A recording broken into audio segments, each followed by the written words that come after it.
안녕, 민규쌤입니다. 본격적으로 조선시대 첫 번째 시간 들어가 보도록 하겠습니다. 교과서 56부터 59, 프린트는 18, 19차시가 되겠습니다. 6.25 이념에 따라 통치체제를 정비하다라고 되어 있습니다. 위에 연표, 선생님 항상 넣어놓는데 오늘 다루는 부분만 쓴 건 아니고요. 조선 전기를 쭉 다뤘습니다. 조선 전기와 양란. 그래서 잘 보시면 1392년 건국되는 시점부터 쭉 해서 조선시대, 조선사회를 크게 변화시키는 두 차례의 큰 전쟁이 있다 그랬어. 1592년 임진왜란과 1636년 병자호란이 있습니다. 요 두 개를 보통 양란이라고 부르고, 그치? 이 양란이라고 하는 사건 이전과 이후가 크게 바뀌었기 때문에 요 이전 시기를 보통 조선 전기라고 표현한다라고 선생님이 얘기를 했습니다. 자, 사실 조선 전기 중에서도 오늘 다루는 부분은 약 건국 이후 100여 년간 정도야. 여기가 1500년인데요. 조선이 건국되고 나서 통치 체제, 제도를 완성시키는 성종 때까지 살펴볼 겁니다. 이 성종이라고 하는 왕이 1494년까지 왕위에 재위합니다. 그래서 진짜 거의 100년 정도 보신다고 보면 돼. 태정, 태세, 문단세, 예성까지. 역대 왕의 순서를 외워야 하나요? 안 외워도 되지만 시험을 준비할 때는 외우면 좋습니다. 선생님 이렇게 답을 하고 시작을 하도록 할게요. 그리고 선생님 여기 큰 글씨로 써놓은 왕들이 주로 왕들의 업적이나 중요한 사건들을 알고 있어야 되는 왕이다. 이렇게 보시면 되는데 조선시대는 고려시대보다 훨씬 많은 왕을 잘 알고 있어야 합니다. 자, 본격적인 내용 들어가 보도록 하죠. 조선의 건국과 유교 정치의 확립이야. 건국 과정 보시면 위화도 해군이라고 하는 사건 이후에 이성계와 급진파 신진사대부가 실권을 장악했고 조선이라는 나라를 1392년 건국했다. 이거 지난 시간에 고려 다룰 때 했던 내용입니다. 위화도 해군이라고 하는 건 정치적 실권을 장악하게 된 계기였죠. 고려 우왕 때 최영이 주도한 요동정벌의 반기를 들고 최영 세력을 몰아내면서 권력을 잡은 것이다. 그렇죠? 그리고 여기 하나 빠졌는데 이 신진사대부들의 경제적 기반을 확보하게 된 사건이 있습니다. 경제적 기반, 바로 과전법이라고 하는 제도를 실시한 것이지.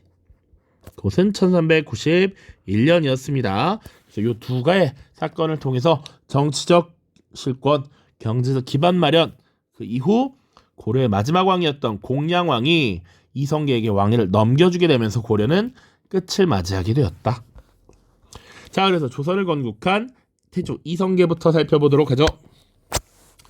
선생님이 왕별로 각각 몇 대 왕인지 앞에 써놨고요.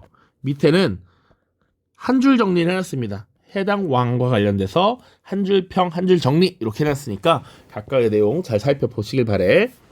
자, 첫 번째 나라를 건국한 태조고요. 조선의 건국이라고 돼 있지. 나라의 이름 국호를 조선이라고 했다. 그리고 새로운 수도 한양을 정해서 한양으로 도읍을 옮겼습니다. 당연히 여기도 풍수지리설이 어느 정도 반영됐겠다. 자, 그리고 이 조선이라고 하는 새로운 나라를 건국하는데 도움을 줬던 세력이 바로 신진사대부잖아. 이 신진사대부들은 성리학을 열심히 공부했던 사람들이죠. 그래서 국가를 운영하는 통치 이념으로서 당연히 성리학을 적극적으로 활용하려는 모습이 보여지죠. 그리고 그것을 주도했던 인물이 바로 누구야? 라고 하면 정도전이라고 하는 인물이 활약했구나까지 같이 보셔야 됩니다. 그런데 이 성리학을 공부했던 신진사대부 세력, 특히 정도전은 거의 조선을 설계했다라고 봐도 무방한데 이 정도전이 생각했던 새로운 나라 조선은 어떻게 운영해야 되느냐라고 했을 때 재상 중심으로 정치를 운영해야 된다라고 생각했어. 국왕이라는 사람은 사실은 어찌 보면 세습되는 것이죠. 아버지가 왕이면 보통 그 아들이 왕이 되는 거야. 그러니까 왕은 항상 현명하다, 그렇게 볼 수 없어. 가끔 이상한 왕이 등장할 수도 있어.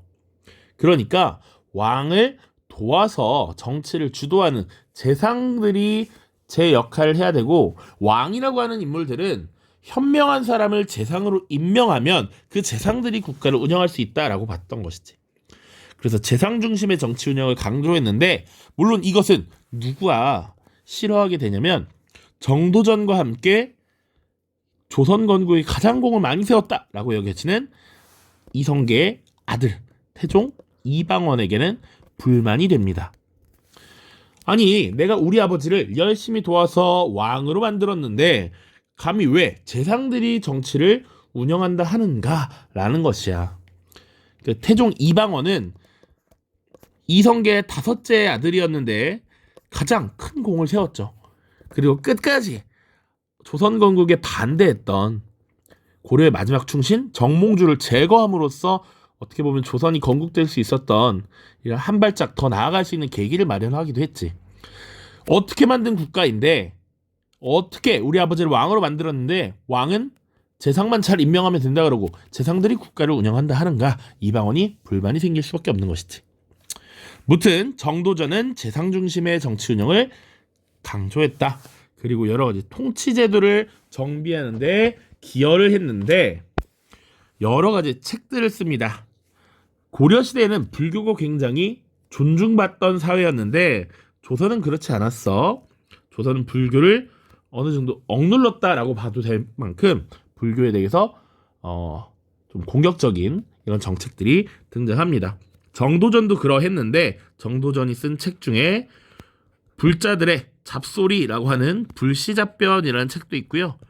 그리고 조선이라는 국가를 어느 정도 설계했던 조선 경국전이라는 책도 있습니다.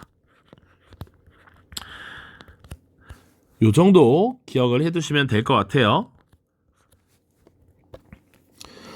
자, 그리고 태조가 약 6년 정도 재위에 있었습니다. 1398년까지 재위를 했는데 사실은 국왕에게 가장 중요한 것 중에 하나가 후계자를 잘 선정하는 일입니다. 당시 태조 이성계에게 태조 이성계는 8명의 아들이 있었다라고 전해져요. 자, 그래서 첫째 부인, 이미 죽은 첫째 부인에게 6명의 아들이 있었고, 그리고 새로 맞은 왕비에게 2명의 아들이 있었습니다. 그래서 방번, 방석이라고 하는 아들들이 있었어. 이게 7째, 8째입니다. 근데 사실 첫 번째 아들, 6명 중에 첫 번째 아들은 이미 죽었고, 둘째 아들부터 8째 아들이 있는 거야. 이제 왕위를 이을 후계자를 정해야 되는데, 상식적으로는 보통 맏아들에게 왕위를 물려주는 게 일반적이야. 근데 첫째가 없으니 둘째 아들이 사실은 왕위 계승자가 되는 게 마땅해. 혹은 이 건국 과정에서 가장 공을 많이 세웠던 5째 방원이에게 왕위를 물려주는 게 마땅할 거야. 그런데 태조 이성계가 어떤 판단을 내리냐면 이 방석이라고 하는 막내 아들을 후계자로 지정하려고 합니다. 세자로 책봉을 하고요. 실제 그래서 왕자들 간에 분란이 발생해. 이 과정에서 당연히 태조 이성계의 선택을 정도전이 서포트를 합니다. 이 과정에서 이제 왕자의 난이라고 하는 사건이 발생합니다. 태종 이방원이 어떻게 보면 막내 동생인 방석이를 몰아내고 왕이 되고 싶었을 거야. 하지만 우선은 명분상 가장 맞이었던 둘째 형님 방과를 왕으로 옹립을 해. 그게 이대왕 정종이 되고요. 이게 첫 번째 왕자의 난입니다. 그리고 두 번째는 이 넷째 형님이 이방원을 한번 제껴보려고 시도를 하다가 억제가 되고요. 그리고 결국 이 정종이 방원이에게 왕위를 물려주는 이런 모습이 나타나. 그런 사건이 왕자의 난이라고 해. 1차와 2차가 나뉘어 있습니다. 이런 왕자의 난을 거치면서 즉위를 했던 왕이고, 이 과정에서 정도전도 제거가 되는 것이죠. 그래서 이방원은 어떻게 세운 나라인데 국가는 국왕을 중심으로 움직여야지 라고 하는 국왕 중심의 정치를 펼치게 됩니다. 그래서 재상들이나 왕족들이 가지고 있는 사병을 다 혁파시켜 버립니다. 왕에게 위협이 될 수 있는 세력들을 없애고자 했던 것이야. 당연히 그리고 재상의 권한은 약화시켰습니다. 기본적으로 왕권 강화라고 하는 기치를 많이 보였다. 왕권 강화. 자, 그리고 이제 국가의 안정을 위해서 양전 사업이라는 걸 실시합니다. 양전. 저는 여러 번 나왔는데 이렇게 밭전자야. 이렇게 쓰는 거야. 땅이야. 토지를 측량하는 사업입니다. 그리고 호패법이라고 하는 것을 실시해서 지금으로 치면 주민등록증과 같은 것인데 15세 이상 남자들에게 발행을 했던 겁니다. 이것들은 왜 했을까? 토지에 대한 세금을 물리고 사람들에 대해서 세금을 물리고 혹은 군대에 데려가기 위해서 노동력을 징발하기 위해서 일종의 세금을 위해서 세금 징수를 위한 조치였다라고 보면 되겠죠. 양전사업 및 호패법 실시. 그리고 또 육조직계제라고 하는 것을 실시합니다. 육조직계제.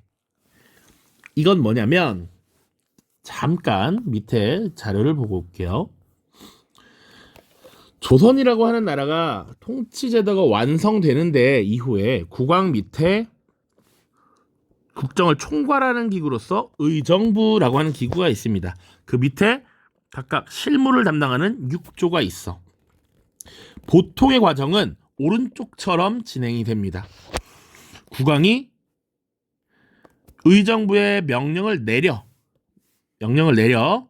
그러면 의정부가 육조에 다시 명령을 내리고요. 육조가 의정부에 보고를 올리면 의정부에서 정리해서 국왕에게 건의합니다. 그럼 다시 국왕이 그걸 허락하고 의정부에서 명령을 내리는 시스템이야. 요런 시스템이 기본이고 요런 것을 의정부 서사제라고 합니다. 그러니까 이 의정부 서사제 하에서는 중간에서 의정부의 역할이 꽤나 중요해. 어떤 것들을 국왕에게 보고해야 할 것인지 의정부의 정승들이 재상들이 직접 선정하기도 하고요. 필요하면 거르기도 한단 말이야. 그러지 말아라 라고 했던 게 태종 이방원의 얘기야. 중요한 거 있으면 육조는 국왕에게 직접 보고하고 필요하면 국왕이 육조에 직접 명령하겠다. 의정부를 패스하는 것이죠. 요것을 지금 육조직계제라고 해. 자, 한자로 이 계자가 장계를 올린다. 국왕에게 올리는 문서를 계라고 해. 그러면 육조가 직접 문서를 올린다라는 얘기지. 국왕에게. 이것을 보통 태종 때 실시했다. 태종 때. 그러면 육조직계제는 왕권 강화를 위한 조치야, 약화를 위한 조치야? 당연히 왕권 강화를 위한 조치였다라고 하는 것까지 같이 보셔야 됩니다. 그렇다고 해서 사실 의정부 서사제가 왕권 약화냐? 그렇진 않아. 왕권과 신권의 조화라고 표현합니다. 자, 이따가 세종 때 다시 볼 거야. 돌아가서 육조 직계제를 실시했다. 요 정도 태종 이방원으로 내용을 정리하시면 되겠습니다. 국왕 중심 정치, 육조 직계제 중요하고요. 여러 가지 조치들도 기억해야 합니다. 이런 강력한 국왕의 권한을 정리한 뒤에 왕위를 물려받은 게 우리가 잘 알고 있는 킹갓 제너럴 세종대왕입니다. 자, 세종은 이상적인 유교 정치를 실현하기 위해 노력했어요. 이상적인 유교 정치란 무엇이냐? 민본이야, 민본. 민은 역시 백성이라는 의미고요. 본은 근본이라는 얘기야.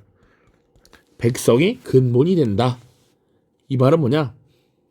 백성들이 국가를 지탱하는 버팀목들이기 때문에 백성들을 애정하고 백성들을 위한 정치를 펼쳐야 된다는 얘기지. 그리고 덕치는 덕으로서 통치해야 된다. 국왕이 너그러워야 한다라는 것이고요. 이 과정에서 세종은요, 경연이라는 것을 활성화합니다.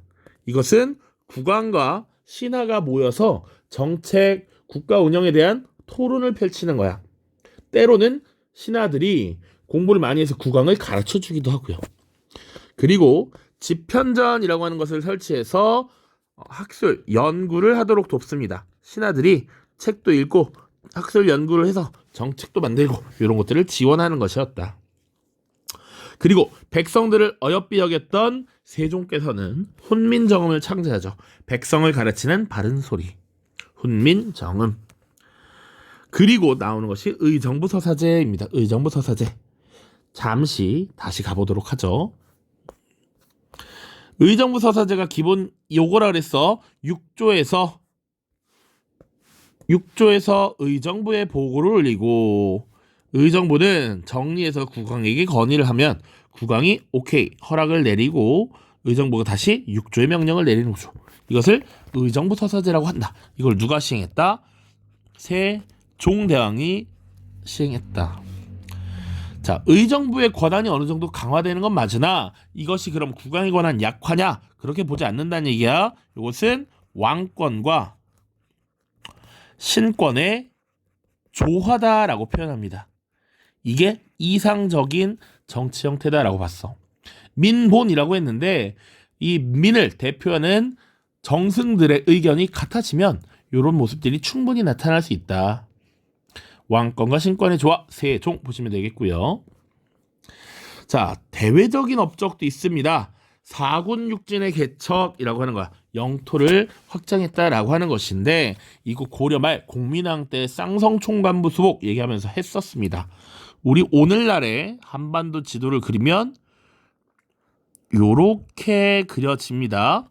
대략 그치? 요렇게 그려져. 그쵸? 그런데 이게 오늘날의 영토인데 사실 고려시대의 영토를 보면 쌍성총관부를 수복하고 나서 한 요 정도까지였어. 그러면 이 위로는 어떻게 더 영토가 늘어났느냐? 바로 이때가 사군육진의 개척이라고 하는 부분입니다. 여기가 사군, 여기가 육진이야. 그래서 최윤덕과 김종서라고 하는 인물을 파견해서 영토를 확장하고 이 지역을 안정화시키기 위해서 3인정책이라는 걸 실시합니다. 백성들이 위쪽에 가서 살도록 이사시켜, 강제로. 그래서 그 지역이 안정적으로 우리의 영토가 되도록 만든 조치였다. 사군육진 개척, 오늘날의 우리 한반도의 영토가 이때 확보되었다. 그리고 왜구들이 자꾸 극성이야. 그래서 이 왜구들을 진압하면서 대마도 쓰시마를 정벌합니다. 이종무라고 하는 인물을 파견했어. 이게 세종대왕 때 얘기다. 자, 그리고요 세종대왕을 이어서 등장한 5대 왕이 문종이라고 하는 왕이 있고요. 이 세종의 첫째 아들이야. 근데 이 문종이 결국 오래 왕위에 있지 못하고 아파서 금방 죽습니다. 그 아들, 어린 아들이 왕위에 오르니 바로 6대왕 단종이야. 자, 이 단종이라고 하는 왕은 굉장히 어렸기 때문에 당시 김종서, 황보인과 같은 신하들이 주로 이 국정을 주도했다라고 보시면 돼. 그 당시에 황표정사라고 해서 단종이 어리니까 국정 운영을 어떻게 할지 잘 몰라. 그래서 신하들이 거기 누런색 체크를 해주면 그대로 하도록 한 거야. 그 정도로 이제 정치가 재상들을 중심으로 운영이 됐는데 이런 것들이 마음에 안 들었던 것이죠. 그게 바로 수양대군이라고 하는 인물이 있었는데 이 수양대군은 세종의 둘째 아들입니다. 문종의 친동생이야. 단종에게는 삼촌입니다. 삼촌과 조카 관계야. 그런데 이 권력의 야망을 갖고 있던 수양대군이 단종을 둘러싸고 있는 신하들을 제거하고 조카였던 단종을 몰아내면서 왕위에 즉위하게 됩니다. 그 사건을 계유정난이라고 하고요.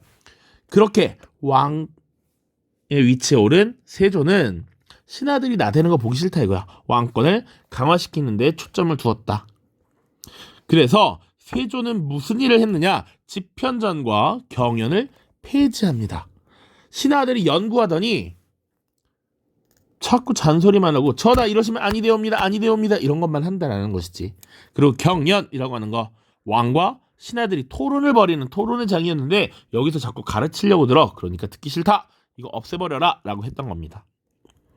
그리고 아까 봤던 거 육조직계제와 의정부서사제 봤는데 왕권 강화를 원했으니까 의정부 꺼져 6조 직계제를 시행했고요. 그리고 경국대전이라고 하는 것을 편찬하기 시작했다라고 하는 것도 같이 봐둬야 됩니다. 시작이야 시작. 완성은 성종 때입니다. 자, 국가를 운영하는 기본적인 큰 틀을 정리한 법전인데 만들기 시작했다. 완성은 성종 때다. 중간에 예종이라고 하는 왕이 잠깐 즉위합니다. 1년 1개월 정도 왕이 있었고요. 관련된 건 뭐 모르셔도 됩니다. 구대왕 성종이야. 성종. 항상 얘기했지. 성종, 고려의 성종도 그렇지만 조선의 성종도 통치체제의 완성, 제도의 완성이었다고 이루었다라는 의미입니다. 자, 그래서 국가의 통치체제를 완성해서 그것을 법으로 딱 규정해놨어. 경국대정을 완성했다라고 하는 것이고요. 그리고 훈구파를 견제하기 위해서 살인파를 등용했다라고 하는 것도 알아야 돼. 그러면 훈구파가 무엇이냐? 우리 그전에 사실 그전 영상에서 언급을 했는데, 자, 태조 이성계가 건국을 할 때 도움을 줬던 세력이 급진파 4대부였지.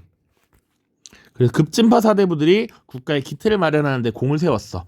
그리고 이 세조가 즉위하는 과정에서 수양대군을 도왔던 공신들이 있습니다. 이들을 합쳐서 훈구라 그래. 그러니까 훈구라고 하는 것은 주로 급진파 4대부 플러스 중에서 이제 쭉 남아있는 사람들, 그리고 세조가 즉위할 때 즉위 시 공을 세운 공신들을 훈구라고 부릅니다. 솔직히 요 세력이 더 많습니다. 시기가 좀 많이 지났기 때문에 세조가 즉위할 때 공신들이 주로 이제 통치체제를 어느 정도 정비하기 시작하잖아. 그래서 훈구하면 요렇게 구성이 된다. 근데 요들이 권력을 독점하려는 모습이 나타나자 이를 견제하기 위해서 살인파를 등용했다라고 하는 것이고요. 그럼 살인은 어떤 세력들이냐? 살인은 지방에서 성리학을 공부하던 사람들이야. 연구하던 사람들이야. 근데 이들의 출신 근본을 보면 주로 어떤 사람들이다? 조선 건국에 협력하지 않았던 온건파 4대부의 후손이다. 그래서 이 온건파 4대부가 조선 건국에 협조하지 않고 자신의 고향에 내려가서 성리학을 열심히 연구했고요. 그리고 제자들을 열심히 길러내 서원이라는 것을 통해서 제자들을 길러냈고, 그리고 또 지방에서 향약이라는 것을 주관하면서 향촌 자치에 대해서 큰 뜻을 갖고 있었던 사람들이다. 그래서 이 사림 세력의 세력 기반이라고 하면 서원과 향약이라는 걸 또 들거든. 그래서 이들을 성종 때 등용시키고 이들을 통해서 훈구를 견제하고자 했습니다. 자, 뒤에 밑에 통치 제도를 쭉 볼 텐데 주로 이 살인파는 3사의 관원으로 등용이 주로 됐어. 이 3사라고 하는 건 사헌부, 사관원, 홍문관에서 언론 역할을 수행했다라는 거야. 그래서 권력을 감시, 비판, 감독하는 이런 모습들 주로 많이 있고 주로 훈구파를 견제하는 데 활용됐던 것이죠. 자, 그리고 성종 때는 홍문관을 설치합니다. 홍문관은 세종 때 설치됐던 집현전을 개편, 확대한 것이다 라고 보시면 돼. 그리고 경연이라는 것을 활성화하죠. 경연도 세조 때 폐지되었다가 왕과 신하들이 토론하는 이 제도를 다시 활성화시켰다. 자, 이렇게 보고요. 다음 시간에 통치제도의 정비를 짧게 또 보도록 하겠습니다. 일단 영상 여기서 마무리하겠습니다. 안녕.